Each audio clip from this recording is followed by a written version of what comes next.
आज हम अपने प्रिय मित्र और हमारे समय के बहुत महत्वपूर्ण कवि गजलकार डॉक्टर मुश्ताक अहमद अक्श के साथ बैठे हुए हैं और आज आपने एक नई कविता और समसामयिक कविता लिखी है जिसे पढ़ते हुए मन आया कि आप सबसे शेयर किया जाए।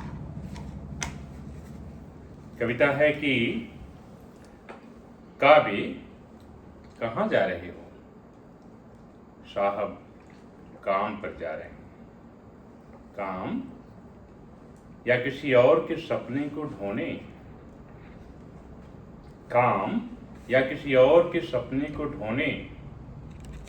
साहब पेट का सवाल है। साहब पेट का सवाल है।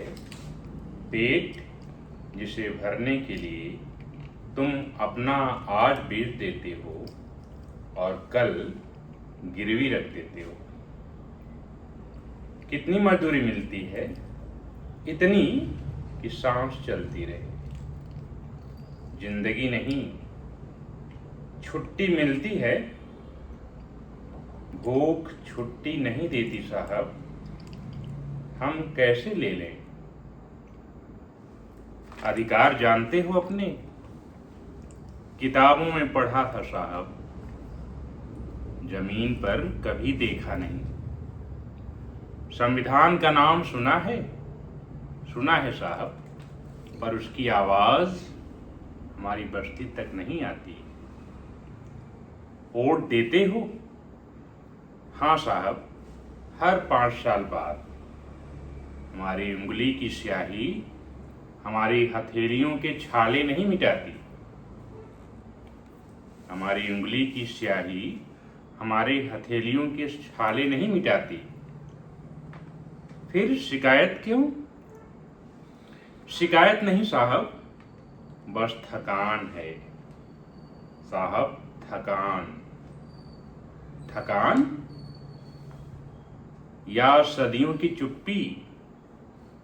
शायद दोनों। सपने देखते हो? देखते थे साहब, अब तो नींद ही कम आती है। बच्चों को क्या बनाओगे? इंसान।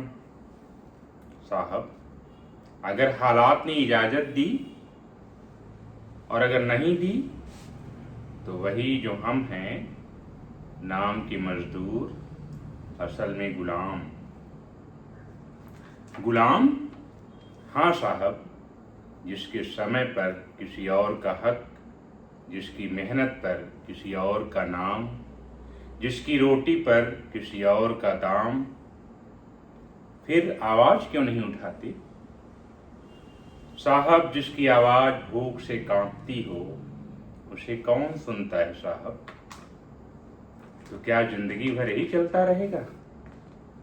नहीं साहब, जिस दिन मजदूर अपने पसीने की कीमत पूछेगा, जिस दिन किसान अपनी मिट्टी का हिसाब मांगेगा, जिस दिन रोटी बनाने वाला भूखा सोने से इनकार करेगा, जिस दिन डर की जंजीरें हिम्मत से टूटेंगी, उस दिन कोई किसी से नहीं पूछेगा काबे कहाँ जा रहे हो? उस दिन जवाब होगा, हम अपना हक लेने जा रहे।